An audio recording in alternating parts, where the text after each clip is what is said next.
Hello everyone, welcome back to my channel Study Station. First of all, thank you for everyone for being my family of 500. और कैसा चल रहा है आप सबका लॉकडाउन? मुझे पता है लूडो तो सब खेल रहे होंगे, क्यों ना कुछ पढ़ाई की जाए. Now today's topic is bio availability. आज हम बायो अवेलेबिलिटी के बारे में पढ़ेंगे. Let's start. Okay, first in easy language bio means living organisms और अवेलेबिलिटी मीन्स उसकी उपस्थिति और किसी प्रोडक्ट की प्रेजेंस अपनी बॉडी में, लिविंग ऑर्गेनिजम्स में. अब बायो अवेलेबिलिटी का नॉर्मल हम ऐसे बोल सकते हैं, कोई भी प्रोडक्ट, कोई भी मेडिसिन, कोई भी ड्रग जो हमारे बॉडी में इफेक्ट करना स्टार्ट करती है या उसकी प्रेजेंस का पता चलता है, उसे हम कहते हैं bioavailability. Now let's check out the definition of bioavailabilities. According to National Formulary, the extent to which the active ingredients in a drug product is taken up by the body in the form of in which it is psychologically active means हमारे body में जब हम drug को administer करते हैं, उसका असर जब एक एक्शन ऑफ साइट पे होना स्टार्ट हो जाता है, उसको हम बायो अवेलेबिलिटी कहते हैं. उस अमाउंट को हम बायो अवेलेबिलिटी ऑफ ड्रग कहते हैं. और इसी तरह FDA of US means food drug administrations जो हैं यूएस में, वो कौन सी हमें डेफिनेशन देते हैं? The degree to which a drug is absorbed from the drug product. एक ड्रग का इसके ड्रग प्रोडक्ट से एब्जॉर्ब्ड हो जाना इनटू द बॉडी, हमारी बॉडी में. कहाँ पे? To the site of the action, हमारी बॉडी में या फिर जहाँ पे एक ड्रग को असर करना है वहां पे, उसे हम कहते हैं बायो अवेलेबिलिटी. और इन माई लैंग्वेज, एक ड्रग का हमारी बॉडी तक पहुंचकर उसे असर करने में जितना भी टाइम लगा, मतलब the rate that the body absorb the drug from itself is called bio availability.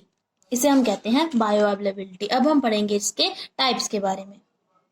Now come basically types जो है बायो अवेलेबिलिटी के, वो दो तरह के होते हैं, रिलेटिव्स और एब्सोल्यूट. रिलेटिव बायो अवेलेबिलिटी और absolute bio availability. Relative availability में क्या है? द ड्रग की अवेलेबिलिटी हम चेक करते हैं. किसमें?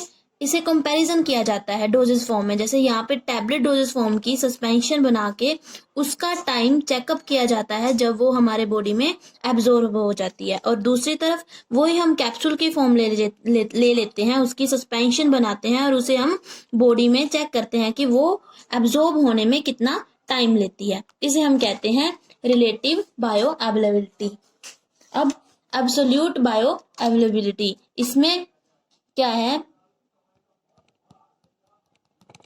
इसमें हम ओरली ड्रग फॉर्म को हम कंपैरिजन करते हैं आईवी रूट से, कि ओरल फॉर्म की बायो अवेलेबिलिटी जो है वो आईवी रूट के बायो अवेलेबिलिटी के अकॉर्डिंग ज्यादा होगी या कम होगी. नॉर्मली देखा जाए तो जो सॉलिड डोजेस फॉर्म है उसकी बायो अवेलेबिलिटी कभी भी 100% नहीं होती और आईवी रूट की बायो अवेलेबिलिटी 100% होती है, क्योंकि जब हमने सॉलिड डोजेस फॉर्म ओरली देनी होती है तो ये हमारे जीआईटी ट्रैक में जाती है, जहाँ पे हमारी जो ड्रग है वो पहले डिसइंटीग्रेट होती है, जिसके कारण इसे टाइम लगता है और इससे पहले ये लीवर में एब्जॉर्ब हो जाती है, इसका लीवर में मेटाबॉलिज्म हो जाता है, जिस कारण से हमारी ओरली बायो अवेलेबिलिटी कभी भी 100% नहीं आती. और आईवी जो है ये हमारा डायरेक्ट ब्लड में जाती है, जिसके कारण इसकी बायो अवेलेबिलिटी हमेशा 100% आती है. अब बेसिकली हमें प्रॉब्लम कहाँ आती है कि बायो अवेलेबिलिटी के कर्व में. तो अब हम ड्रॉ करेंगे बायो अवेलेबिलिटी का कर्व. Let's start. क्या होता है? यहाँ पे एक होती है MEC और एक होती है MSE, means minimum effective concentration और मैक्सिमम सेफ कंसंट्रेशन. इन दोनों को हम चेक करते हैं अकॉर्डिंग टू टाइम में और हमारे ब्लड प्लाज्मा में, कि हमारे ब्लड में कितनी अमाउंट ऑफ ड्रग कितने टाइम में इफेक्ट करती है। अब हम देखेंगे इसका कर्व। कर्व से पहले हम जान लेते हैं कि मिनिमम इफेक्टिव कंसंट्रेशन और मैक्सिमम सेफ कंसंट्रेशन क्या होती है।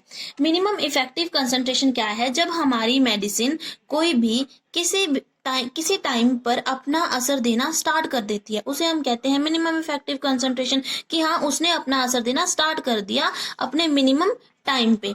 और मैक्सिमम सेफ कंसंट्रेशन क्या? जिसके जहां तक हमारी मेडिसिन जो है अपना असर देती है और वहां पे कोई भी साइड इफेक्ट नहीं आते। हाँ, अगर इसकी कंसंट्रेशन उस टाइम से ज्यादा हो गई तो उस मेडिसिन का हमें side effect, adverse drug reaction या टॉक्सिक इफेक्ट आ सकते हैं। उसे हम कहते हैं मैक्सिमम सेफ कंसंट्रेशन, कि हाँ हमारी ड्रग की जो इफेक्ट है वो इस पॉइंट तक जाने चाहिए, ये मैक्सिमम पॉइंट है, अगर इसके ऊपर गए तो वो हमारे लिए साइड इफेक्ट्स हो जाएंगे।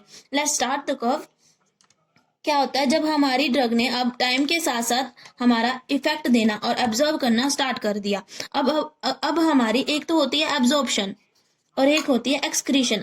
अगर हमारी ड्रग ने एब्जॉर्ब हुई और एक्सक्रीट हो गई, दैट्स मीन इसका कोई असर ही नहीं होगा, वो अभी तक मिनिमम इफेक्टिव कंसंट्रेशन तक तो गई नहीं।